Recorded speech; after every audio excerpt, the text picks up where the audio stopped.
ஜடேஜாவை வர்த்தக முறையில் விடுவிக்கும் முடிவு இருதரப்பு பேச்சுவார்த்தைக்கு பின்னரே எடுக்கப்பட்டதாக சென்னை சூப்பர் கிங்ஸ் அணியின் தலைமைச் செயல் அதிகாரி காசி விஸ்வநாதன் தெரிவித்தார்.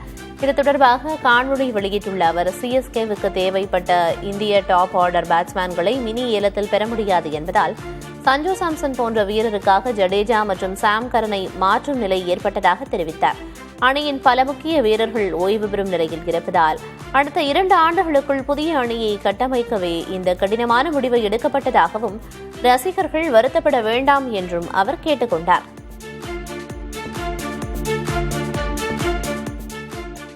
IPL மினி ஏலத்திற்கு முன்னதாக நடைபெறும் வீரர்கள் வர்த்தகம் அதிகாரப்பூர்வமாக நிறைவடைந்திருப்பதாக IPL நிர்வாகம் அறிவித்துள்ளது. இதில் சென்னை அணி 18 கோடி ரூபாய்க்கு சஞ்சு சாம்சனை ராஜஸ்தானிடமிருந்து வாங்கியது. சஞ்சு சாம்சனுக்கு பதிலாக ரவீந்திர ஜடேஜாவை 14 கோடி ரூபாய்க்கும் சாம் கரனை 2.4 கோடி ரூபாய்க்கும் ராஜஸ்தான் பெற்றுக் கொண்டது. சன்ரைசர்ஸ் அணியிலிருந்து முகமது ஷமியை 10 கோடி ரூபாய்க்கும், மும்பை அணியிலிருந்து அர்ஜுன் டெண்டுல்கரை 30 லட்சம் ரூபாய்க்கும் லக்னோ அணி வாங்கியுள்ளது.